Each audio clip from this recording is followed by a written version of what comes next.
보겠습니다. 하나님 말씀은 시편 40편 1절 2절 보겠습니다. 시편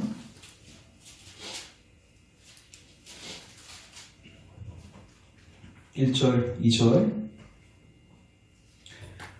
2절 우리 합독하겠습니다. 시편 40편 1절 2절 같이 읽습니다. 시작.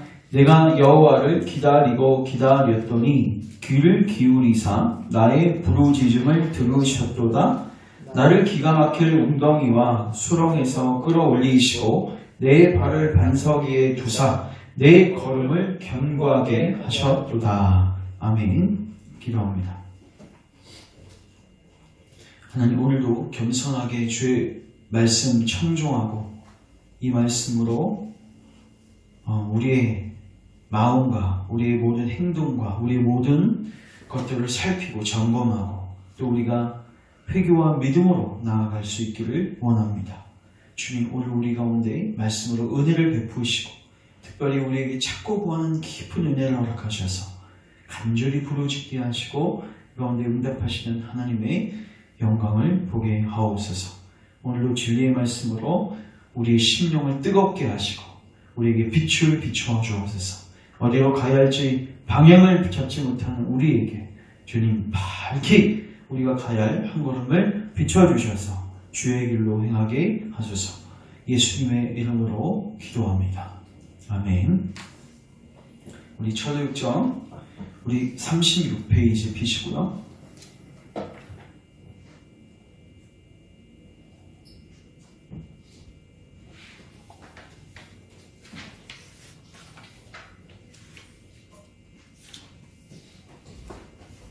예, 36페이지 오늘 절망의 수렁 살펴보도록 하겠습니다. 먼저 우리가 지난 시간에 했던 내용들을 간략하게 요약을 해드리면 순례의 여정이 시작되는 것은 영적으로 반드시 죄에 대한 각성이 필요하다. 내가 불의하다는 것을 깨닫고 이 불의를 하나님께서 덮기 위해서 예수님을 보내주셨고 이 예수님을 찾아 떠나는 그 일들이 우리 안에 반드시 있어야 된다. 그러니까 건강한 사람한테는 의원이 필요 없죠. 그러니까 우리가 먼저 병자인 것을 인식해야 된다. 우리가 이거 1단원에서 배웠고요.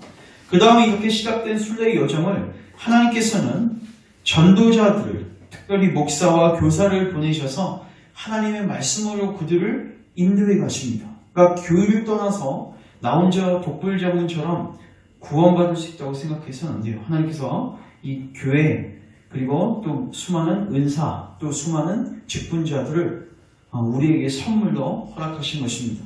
그리고 이제 순례의 여정을 떠났습니다. 이 전도자는 처음부터 완전한 답을 주시지 않고 그의 영적 각성이 더 분명하게 드러날 수 있도록 단지 그냥 좁은 문을 향해서만 떠나라고 지시를 했습니다. 그리고 이제 순례의 여정을 떠났는데 우리가 지난 시간에 이 순례의 여정을 처음 떠났을 때 맞이하게 되는 시험들을 살폈어요.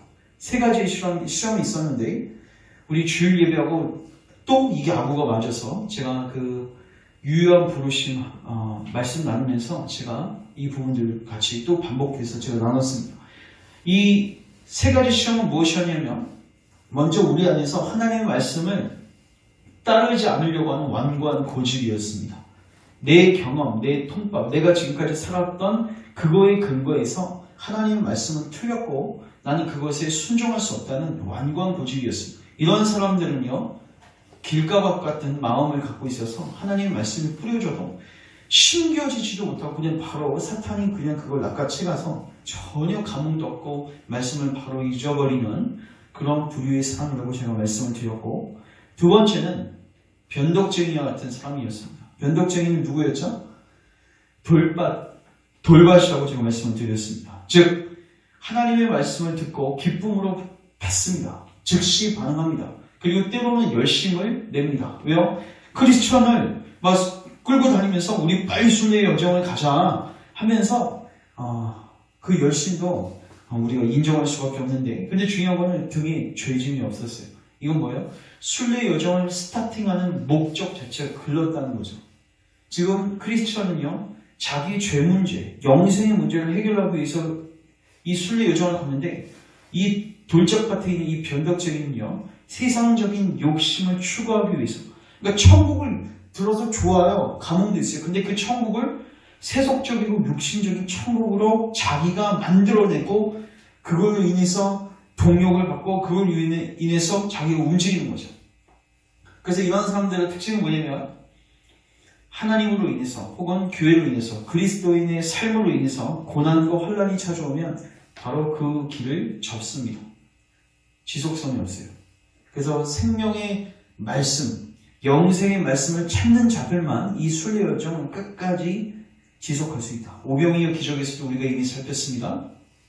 다 떠났지만 예수님의 제자들은 떠나지 않았습니다. 너희도 가려느냐? 생명의 말씀이 여기 있는데 어떻게 알 수 있겠습니까? 그러니까 목적의식이 분명하게 정립되어져야 된다. 그리고 세 번째 시험은 가족들의 시험입니다. 이거는 가족들, 특별히 가족들로부터 좋은 평판을 듣고 좋은 사람이었던 그런 사람들이 이제 순례 여정을 떠나게 되면은 자기가 사랑했던 사람들, 자기하고 관계를 맺었던 사람들하고 관계가 멀어지게 되고 그들로부터 때로는 바보라는 소리를 들을 거에 대한 두려움이 있는 거죠. 그래서 이 순례 여정을 떠날 때에는 반드시 그 성경의 지침대로 가족들, 처자 혹은 남편, 아내, 자녀들을 미워하지 않고서는 주님을 쫓을 수가 없다. 이건 미워라는 게 아니라 그만큼 대가 지불을 주님께서 요구하시는 것입니다. 이제 오늘은 우리가 그 변덕쟁이하고 크리스천이 조금 가다가 이제 변덕쟁이하고 같이 가다가 절망의 수렁에 빠지는 내용을 보게 됩니다. 절망의 수렁에 먼저 빠진 이유를 우리가 알아야 되는데 부주의해서 그렇습니다. 즉 변덕쟁이하고 뭐하고 있어요? 대화를 나누고 있죠. 사람하고 대화를 많이 하다 보면은 기도할 시간이 자연적으로 줄어들게 됩니다. 그러니까 영적 의무들을 게을리하게 될 때, 특별히 기도의 의무들을 게을리하게 될 때 우리는 영적으로 부주의하게 되고 이러한 절망의 수렁에 빠지게 된다. 특별히 이 절망의 수렁은요, 잘 보십시오. 지금 순례 여정 초창기입니다. 맞죠? 죄로 인한 각성으로 인해서 가고 있는데 이 절망의 수렁은 뭘 의미하냐면요. 우리가 예수님을 처음 믿을 때 죄에 대한 각성이 일어나요. 하나님의 말씀을 읽으면서 두려움이 찾아옵니다.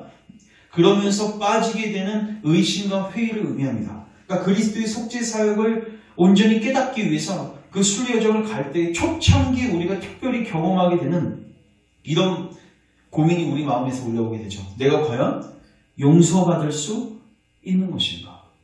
야, 내가 지금까지 살았던 모습을 보면은 야, 과연 하나님이 나를 용서해 주실 것인가? 그런 생각들이 엄습해 오면서 어떻게 돼요? 절망 가운데 빠지는 거예요. 그래서 이 절망의 수렁은 많은 그리스도인들이 초창기에 특별히 경험하게 되는 그런 시험들입니다. 자, 우리 첫 부분 같이 한번 읽어보겠습니다. 변덕쟁이는 수렁을 빠져나오려고 필사적으로 노력했다. 그리고 변덕쟁이는 이제 자기가 살던 집 쪽을 향해서 수렁을 빠져나와서 가버리고 말았다. 바로 일시적 믿음인 것을 여기서 이제 보게 되는 거죠. 그러나 크리스천은 더 이상 변덕쟁이를 볼 수 없었다. 크리스천은 절망의 수렁에 혼자 남아 허우적거리고 있었다. 그러나 크리스천은 보십시오. 여전히 자신의 집에서는 멀고 좁은 문에서는 가까운 쪽으로 기어 나오려고 애썼다. 집 쪽으로 빠져나오기 더 쉬움에도 불구하고 어떻게 해서든 좁은 문으로 나가려고 뭐 한 거예요? 애쓴 거예요. 이건 뭐냐면 진정한 중생하고 진정한 거듭난 그리스도인들은 실수도 할 수 있고 넘어질 수 있지만 방향선에는 없습니다. 그러니까 전진은 있어요. 그러니까 때로는 넘어질 수도 있어요. 근데 뭐는 없냐면 뒤로 돌아가는 법은 없는 거예요. 자, 우리 히브리서 10장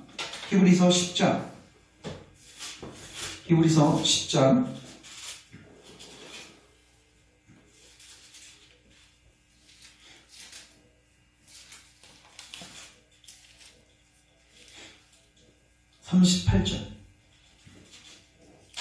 나의 의인은 믿음으로 말미암아 살리가 또한 뒤로 물러가면 내 마음이 그를 기뻐하지 아니하리라 하셨느니라. 같이 읽습니다. 시작. 우리는 뒤로 물러가 멸망할 자가 아니요 오직 영혼을 구원함에 이르는 믿음을 가진 자다. 우리는 영혼의 구원함을 받을 그러한 믿음을 가진 자인데 그러한 자의 특징이 뭐냐? 뒤로 물러가지 않는다는 거예요. 물론 완벽하다는 이야기는 아닙니다. 이 크리스천처럼 절망의 수렁에 빠질 수도 있고요. 넘어질 수도 있고요. 실수할 수도 있어요. 그런데 어떻게 해서든지 뭐 하려고요? 하나님께로 나아가려고 해요. 이게 바로 중요한 영적 특징입니다. 찾지 마시고 저는 이 부분 묵상하면 누가 생각나냐면 마태복음 15장에 나오는 가나안 여인이 생각났어요. 보십시오. 가나안 여인은 예수님께 자비를 구하기 위해서 나갔습니다. 근데 예수님이 뭐 하시죠? 거절하시죠. 그때 무슨 생각이 들었겠습니까? 야, 나 끝났다. 난 절망이다. 난 용서받을 수 없는 것 같다. 그래서 그래도 한번 다시 구했어요. 그랬더니 예수님이 막 개 얘기도 하면서 난 이스라엘을 위해서 왔다 하면서 자비를 거두시는 것처럼 보였습니다. 그의 심령이 더욱더 절망 가운데 빠지는 듯이 보였는데 그는 끝까지 뭐합니까? 예수님께 끝까지 그분의 자비와 그분의 용서와 그분의 은혜를 받기 위해서 끝까지 좁은 문을 향해서 뭐하는 거예요? 방향을 틀지 않는 거예요. 그 정도 거절 당했으면 이 사람 봐라 교만하시네 하고 원상복귀 될 수 있는데 이미 그 심령 안에 하나님께서 역사하셔서 그 자비를 끝까지 찾고 구하게 만드시는 거예요. 대표적인 사람이 또 야곱입니다. 당신이 나를 축복하시지 아니하면 내가 당신을 보내주지 않겠습니다. 그래서 방향선이 없다. 반드시 전식으로 주님을 찾고 찾는 자리에 가게 되어있다. 그 다음이요. 그런데 내가 꿈속에서 보니 어떤 사람이 절망의 수렁에서 허우적거리는 크리스천에게 다가왔습니다. 그 사람의 이름은 누구예요? 도움입니다. 도움은 크리스천에게 그곳에서 무엇을 하고 있느냐고 물었습니다. 하나님께서는요, 우리가 영적 각성할 때 누굴 보내시죠? 전도자를 보내시죠? 이 절망의 수렁에 빠졌을 때도 하나님께서 사람을 보내십니다. 여기 있는 도움은요, 구체적으로 교회 직분자 누구라고 명칭은 되어 있지 않지만 목사일 수도 있고 그 당시에 부목사 혹은 집사, 교회 여러 지체들일 수 있습니다. 근데 어쨌든 간에 하나님께서는 교회 안에 이런 직분자들 혹은 이러한 도울 수 있는 자들을 세우셔서 그 영혼들을 살피게 하시고 그 영혼들을 넘어지지 않도록 끌어당겨 주신다. 그러니까 반드시 사람을 붙여주시는 것입니다. 근데 이 도움이 와서 바로 끄집어내는 게 아니라 뭘 하죠? 크리스천에게 그곳에서 무엇을 하고 있느냐고 뭐합니까? 물었습니다. 이게 무엇을 의미하는가? 지금 사실 크리스천은요, 빨리 끄집어내주는 게 중요하거든요. 근데 끄집어내봤자 만약에 이 크리스천이 자기의 죄를 깨닫지 못하면요, 그는 다시 이 죄를 범하게 되고 다시 이 절망의 수렁에 빠질 수밖에 없어요.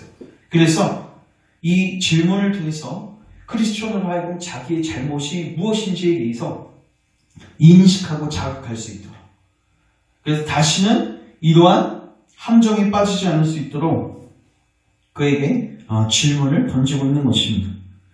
그리고 또 하나, 이 질문을 통해서 이 크리스천의 심령의 상태를 살필 수 있어요. 자, 보십시오. 당신 뭐하고 있습니까? 물어보면 나 여기 어떻게 해서 실수해서 변덕쟁이 때문에 여기 빠졌습니다. 그렇게 얘기할 수 있지만 뒤에 이제 읽어보시면 알겠지만 전부 다 자기 잘못을 얘기해요. 이걸 통해서 이 사람은 정말로 정직하고 겸손한 심령을 가졌구나. 그러니까 남의 핑계를 대지 아니하고 모든 것이 자기 탓이라는, 그러니까 심령의 은혜를 받았다는 증거를 보여주고 있어요. 그러니까 그것을 확인하기 위해서 도움이 뭐 하는 거예요? 먼저 물어보고 있는 것입니다. 자, 크리스천이 어떻게 대답하는지 보겠습니다. 선생님, 저는 전도자라는 분에게서 이 길로 가라는 명령을 받았습니다. 전도자는 저에게 저기에 있는 문으로 가라고 지시했으며 그러면 제가 다가올 진노에서 빠져나올 수 있다고 말했습니다. 그래서 그곳을 향해 가다가 이곳에 빠졌습니다. 그런데 왜 걸음에 주의하지 않았습니까?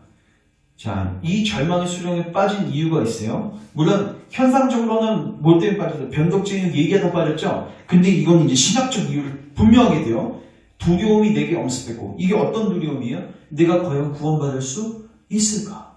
내가 과연 구원받을 수 있을까? 예수님을 찾고 찾는 사람들에게 초창기에 나타나는 두려움입니다. 그리고 다른 길로 도망가려다가 이건 이제 우리가 다음 시간에도 보겠지만은 쉬운 길이 있어요. 율법주의인데 예수님을 찾기 전에 많은 사람들이 이 죄짐을 빨리 풀어보려고 하다가 어디로 빠지냐면 쉬운 길로 빠져요. 그게 뭐냐면 율법주의, 도덕주의입니다. 그래서 그 죄짐을 뭐 하려고 해요? 내려오려고 하는 거죠. 그래서 두려움이 내게 엄습했고 다른 길로 도망하려다가 결국 이곳에 빠졌습니다. 그러니까 그리스도 안에 안식하지 않는 이상 절대로 이 절망의 수렁에서 나올 수가 없다는 거죠. 그랬더니 도움이 자 이리 손을 주시오. 자, 이 자 이리 손을 주시오. 이게 뭐예요? 잠시만요.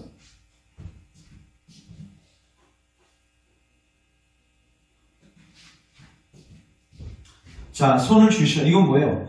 이제 도움이 그 크리스천의 고백에 진실성을 봤어요. 어떤 걸 봤죠? 자신의 죄악을 숨기지 않고 자복하고 자신의 죄를 직접 말해요. 이때 도움이 그를 건져줍니다. 이렇게 영적 진단을 할 수 있는 질문을 던지는 거, 이거는 그 사람으로 하여금 자신의 죄를 인정하고 회개할 수 있도록, 온전한 회개로 나아갈 수 있도록 돕는 중요한 방식이다. 자, 그 다음 그때 나는 크리스천을 이끌어낸 도움에게 다가가서 이렇게 묻습니다. 선생님, 이곳은 멸망의 도성에서 좁은 문을 향해 가는 길인데 왜 길을 고치지 않았습니까? 왜 길을 고치지 않았냐는 거죠. 많은 사람들이 빠지니까요. 길을 고쳤다면 서툰 순례자들이 보다 안전하게 여행할 수 있지 않겠습니까? 그때 도움은 나에게 이 더러운 수렁은 고쳐질 수 없는 곳입니다. 자, 이 고쳐질 수 없는 곳, 이거는요, 줄치시면 좋을 것 같아요. 고쳐질 수 없는 것은요, 이건 뭐냐면요, 부패한 심령을 의미합니다. 부패한 심령. 자, 펜 없으셔요? 그 책에다 쓰셔도 돼요. 제가 조금 설명하겠습니다. 이게 뭐냐면요, 여기 좀 읽고 제가 설명합니다. 도움은 나에게 이 더러운 수렁은 고쳐질 수 없는 것입니다. 죄인들이 뭐를 받음으로써요? 유죄의 선고를 받음으로써. 이게 뭐예요? 하나님의 율법 사역으로 인해서 너 유죄야, 너 지옥 자식이야, 너 끝장은 났어.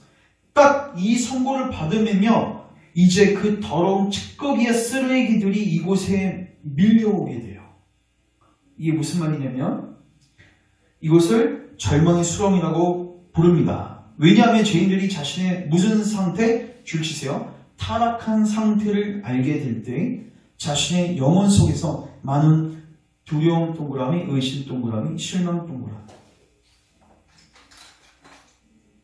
그러니까 이거는요, 부패한 본성이 갖지 않을 수가 없는 상태예요.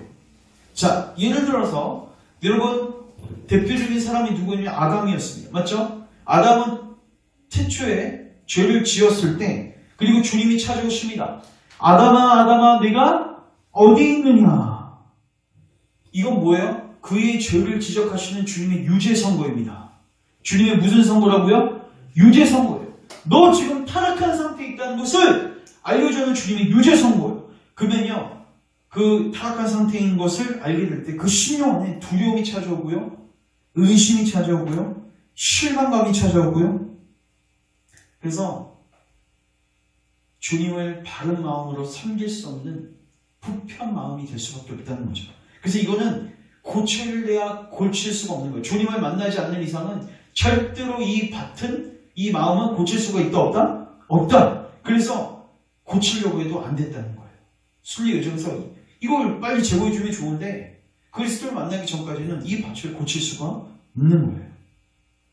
그래서 두려움과 의심과 실망이 일어났는데 이런 모든 것이 함께 이곳으로 몰려오기 때문입니다. 그래서 그것이 이 땅이 나쁜 이유입니다 라고 말했습니다.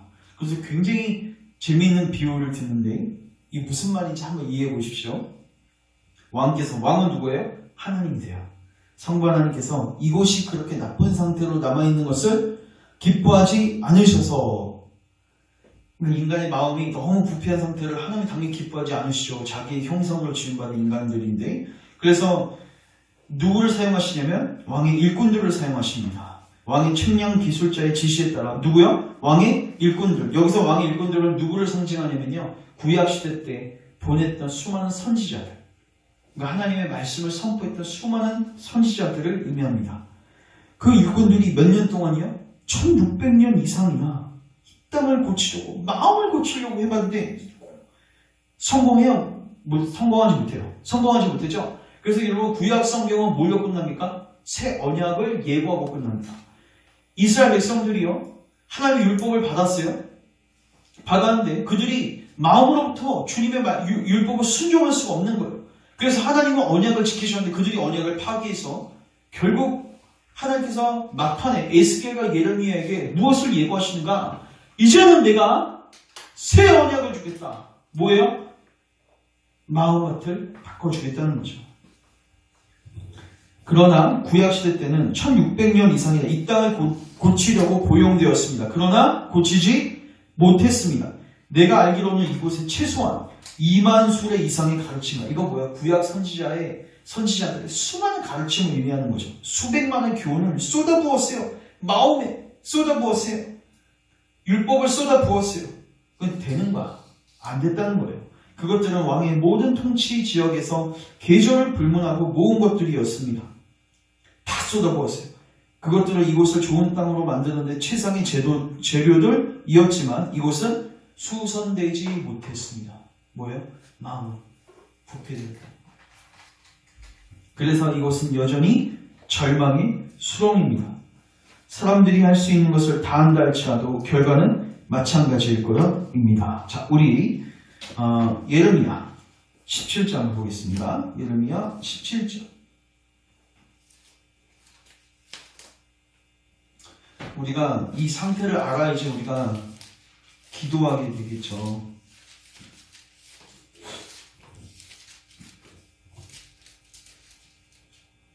예레미야 17장 9절. 만물보다 거짓되고 심히 부패한 것은 마음이다. 누가 능히 이를 알리오마는 나 여호와는 심장을 살피며 배후를 시험하고 각각 그 행위와 그 행실대로 보응하나니. 보면 만물보다 거짓되고 심히 부패한 것이 인간의 마음이다. 주님께서 우리의 마음을 이렇게 평가하고 계신다. 그래서 사람들이 다 할 수 있는 것을 할지라도 결과는 변함이 없다는 거죠. 자, 그 다음에 그러면은 이제 순례 여정하는 크리스천은 끝장난가? 아니에요. 여기 있어요. 주님이 큰 세 가지의 이 수렁을 빠져나올 수 있는 세 가지의 그 도움을 허락하시는, 첫 번째는 도움이라는 사람이었고, 그 다음에 두 번째는요, 아무리 수렁이라도 그 가운데는요 디딤돌이 있었어요.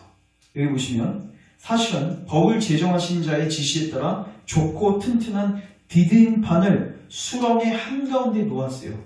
이게 뭐예요? 여기서 디딤돌은요 하나님의 약속의 말씀이에요. 그러니까 아무리 회의와 의심이 일어나도 성경을 보면요 수많은 주님의 약속들이 있거든요. 그 약속들을 주의하게 보고 기도하면 어떻게 돼요?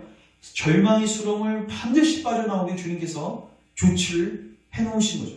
다만 이 크리스천은 영적으로 부주의했어요. 대화를 너무 많이 나눴어요. 기도를 안 했고 말씀을 보지 않으니까 약속을 까먹고 약속을 기억하지 못하고 절망 가운데 빠진 거죠. 그러나 반드시 주님은 이 절망의 수렁에서 빠져나올 수 있는 디딤판들을 마련해 주셨다. 그래서 우리는 약속의 말씀을 붙들어야 된다.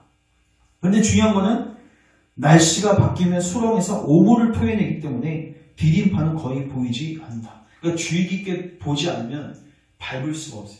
그러니까 우리는 늘 주의를 기울여야 하는 것입니다. 만약 디딤판이 보인다 할지라도 사람들은 어지러움 때문에 헛디디어서 결국 진흙투성이가 되고 맙니다. 그러나 있다는 거예요, 디딤판이. 그리고 마지막 세 번째 도움은 뭐냐면요. 이거 굉장히 중요합니다. 그러나부터 한번 읽어볼게요. 시작. 그러나 좁은 문으로 일단 다가가면 그곳의 땅은 단단합니다. 뭐예요? 영생을 위해서 좁은 문으로 가는 자들에게 주님은 반드시 단단한 땅을 주십니다.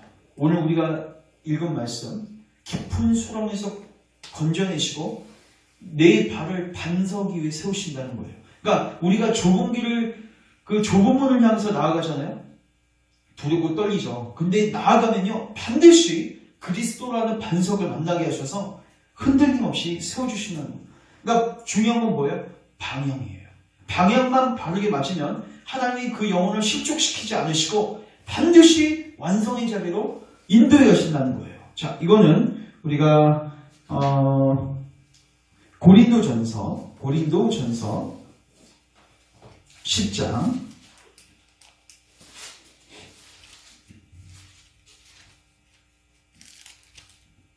13절 같이 한번 읽겠습니다. 시작. 사람이 감당할 시험 밖에는 너희가 당한 것이 없나니 오직 하나님은 미쁘사 너희가 감당하지 못할 시험 당함을 허락하지 아니하시고 시험 당할 즈음에 또한 피할 길을 내사 너희로 능히 감당하게 하시느니라. 그러니까 피할 길을 바로 주시는 게 아니라 시험 당할 즈음에, 그러니까 우리가 주님을 찾고 구하게 만드시는 거죠. 우리가 통장이 늘 가득 차 있으면 주님 의지하지 않겠죠. 늘 일용할 양식을 구하게끔 우리의 삶의 모든 패턴과 우리 영적인 패턴을 그렇게 조치해 놓으신 거예요. 그래서 주님을 늘 찾고 구하고 주님을 구할 수 있도록. 근데 그렇게 구하고 그렇게 바른 길로 가려고 하면 반드시 주님이 뭐 하신다는 거예요? 피할 길을 주신다는 거예요. 감당 못할 시험은 없다는 것입니다. 이게 주님의 은혜인 것입니다. 그 다음에요.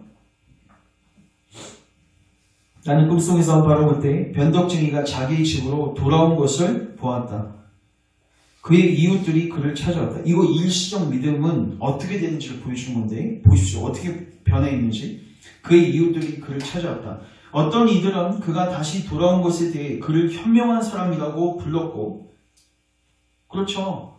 야, 너 거기 그리스도인들 너 주님 믿었다가 너 바보 됐어. 너 잘 왔어. 이런 칭찬하는 사람도 있었고, 그러나 또 보십시오. 어떤 사람은 크리스천과 함께 자신을 위험에 처하게 했다고 그를 멍청한 사람이라고 불렀다. 이게 뭐예요? 우리가 그리스도인으로서요, 빛과 소금의 역할을 제대로 감당하지 못하면 예수님의 표현대로 밟히게 됩니다. 세상 사람들로부터 조롱당하게 되고요, 오히려 욕을 듣게 되어 있어요. 그러니까 개독교라는 소리를 듣게 되어 있는 것입니다. 멍청한 사람이라고 불렀다. 다른 이들은 그를 겁쟁이라고 조롱하면서 정말로 모험을 시작했다면 나는 조금 어려움이 있다고 포기하는 그런 천박한 사람은 안 되었을 것이다 라고 말했다. 이게 세상의 평가입니다. 그러니까 세상도 사실 진정한 그리스도인을 보고 싶어하는 거예요. 일시적 믿음은요, 교회에서도요 그렇고요, 밖에 나가서도요 화를 먹지 못합니다. 그랬더니 이 사람이 이제 10년이 어떻게 되는지 보십시오.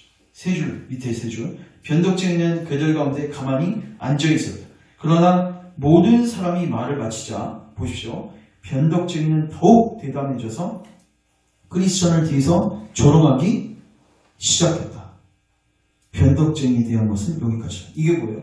일시적 믿음은요, 한번 배교하고 나면요 마음이 딱딱해지고 그 다음부터는 더 적극적으로 교회를 대적하고 그리고 하나님을 대적합니다. 이건 우리가 언제 확인할 수 있냐면, 한때 교회를 열심히 다니면서 신앙생활 했던 분이 어떤 계기가 있어서 교회를 떠나세요. 사실 예수님을 믿었던 게 아닐 수도 있죠.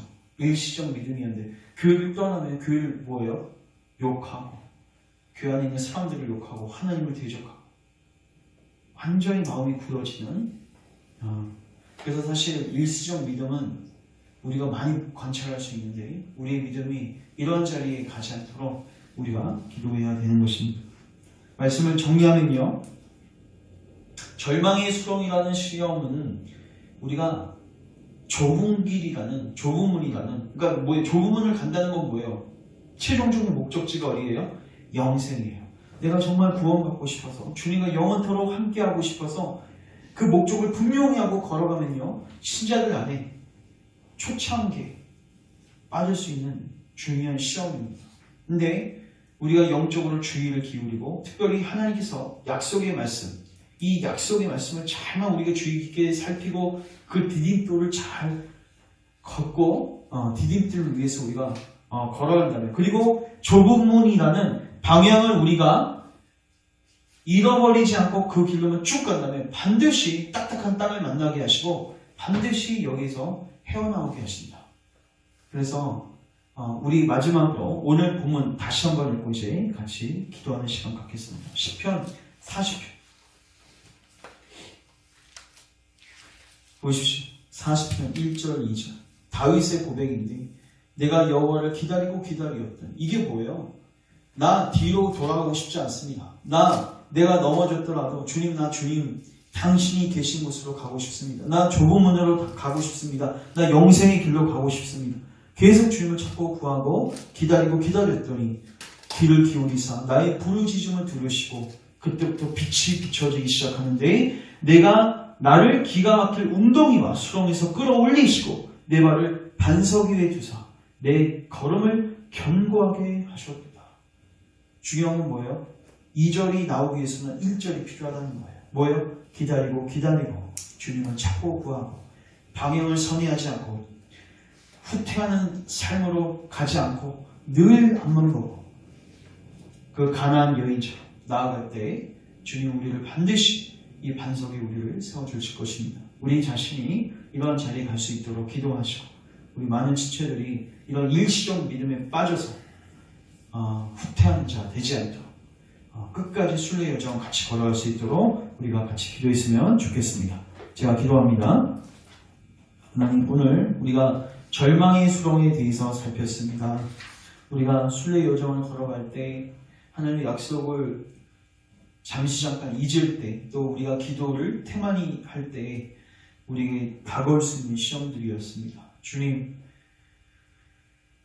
이러한 시험들이 찾아올 때 우리가 깨어있게 도우시고 특별히 우리에게 도움이라는 사람, 수많은 하나님의 사람들을 우리에게 붙여주셔서 우리로 하여금 이 수렁에서 우리를 건져 주시옵소서. 특별히 우리가 이 수렁에 빠져 있을 때 주님, 우리가 디뎌야 디딤판을 볼 수 있도록 하나님의 말씀의 빛을 우리에게 비춰주시고 우리가 그 디딤판을 잘 디뎌서 정말 그 절망의 수렁에서 나와 정말 그리스도께로 가는 은혜가 있게 하옵소서. 예수님의 이름으로 기도합니다. 아멘.